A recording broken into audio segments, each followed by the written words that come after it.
being with us.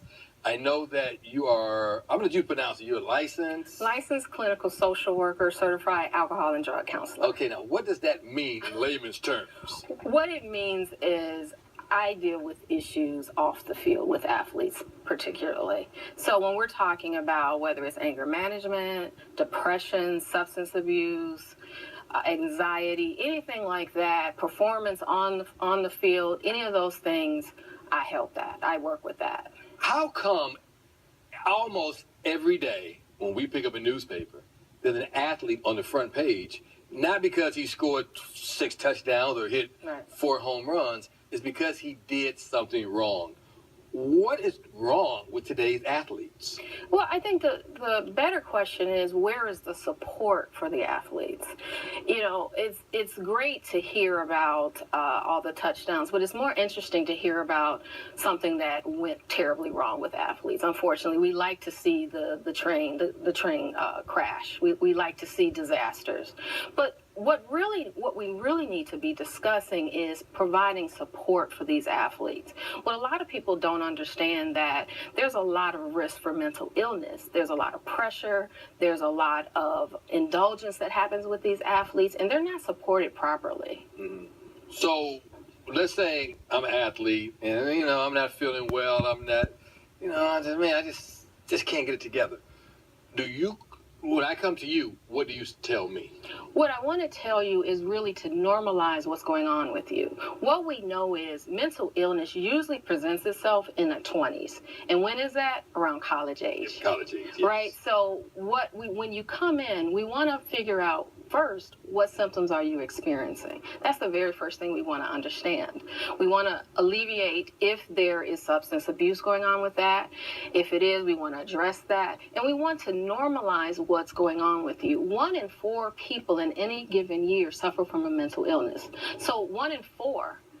That means it's very, very common, but we treat it like it's this rare phenomenon, and it really isn't. Mm. What about athletes? Is that the same 1 in 4, or because of the pressure, maybe some of them just can't deal with it? Well, it's a lot of factors. We do know, research does show that athletes have a higher risk for a lot of reasons. Pressure is one of them, for sure. Mm. So what can we do to alleviate the pressure from the athletes? What we want to do is break the stigma in the sports community. And that's one of the things my organization does, the 1 in 4 Project, is we want to talk openly about mental health, mental illness in the sports community, remove that stigma so people can feel like they can get help. Mm-hmm. If you feel like I have to just shake it off, I have to be tough, you ignore these symptoms. Coaches have to be educated. They have to be aware if something's going on. Who do I refer to? Who do I talk to? Because they're not qualified to deal with these things, but they do need to know how do they handle it if one of their players are having issues. And one thing coaches will do is they will say, come on, son, shake it off. Let's go. Get out there. Let's go. That is the culture of sports. But what we have to begin is to change that culture. I want to treat mental illness just like a physical illness. If you have a torn ACL, you get treatment. If you have depression, you need to get treatment. It's just that simple. We need to normalize mental health and mental illness. Okay. Well, Dr. Graves, let's take a break. I want to come back and talk a little more, okay? Perfect. All right, hey, let's take a break. We'll be back with more in a moment.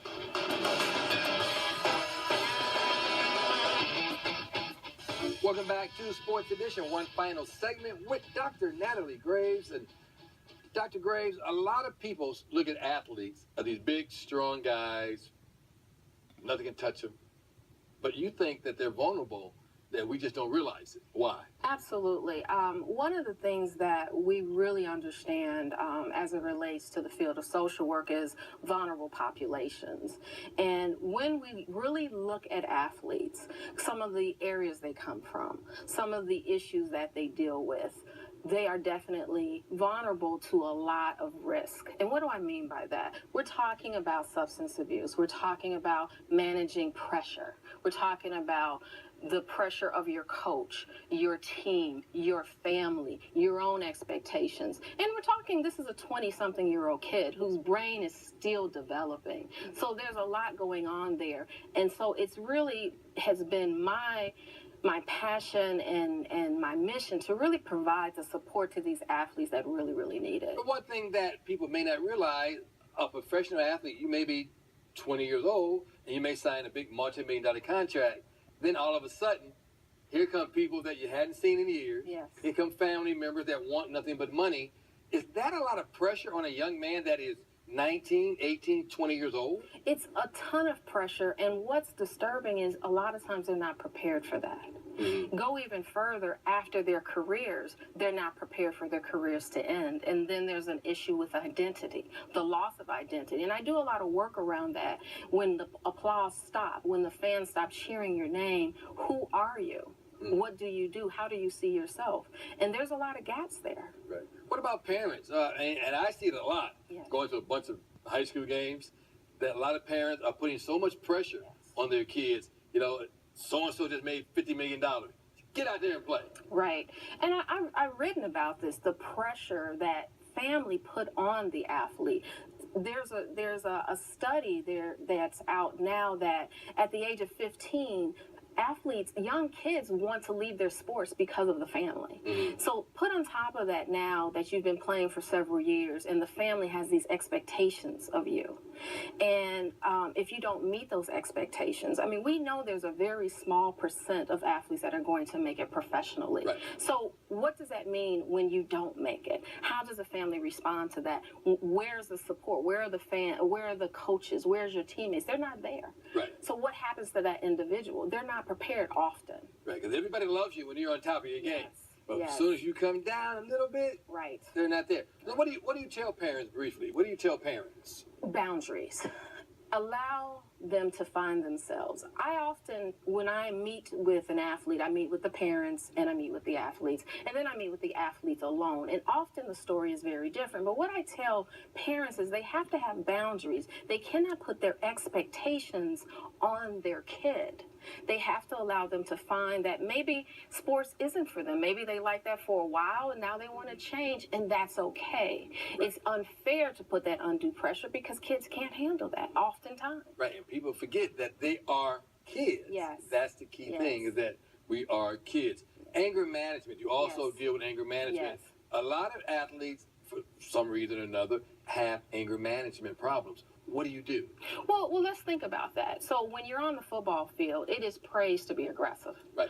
It is expected to be tough. And oftentimes, it's tough to turn that off. So what we have to do, we have to reframe the thinking when we're off the field. And that goes into with relationships, how you communicate, how you manage your emotions. It's okay to let it all on the field when you're tackling someone. But when you're at a job interview, or you're talking to your girlfriend, or you're talking to a friend, you have to be able to manage how you're feeling. And when you are expected to just be so aggressive, it's hard to turn that off, but we have to learn how to do that. Hey, I have less than a minute to go. Sure. You have a website so people can get in touch with you? Absolutely. We're actually having an event on March the 13th, 1 in 4 organization, 1 in 4 project, and it is our 3rd annual conference, No More Timeouts, Applying Social Work to Sports. You can find more information on www.1in4project.org. Okay, well, you know what? I'm sure it's going to be a lot of fun up there at Loyola. Hey, thanks so much for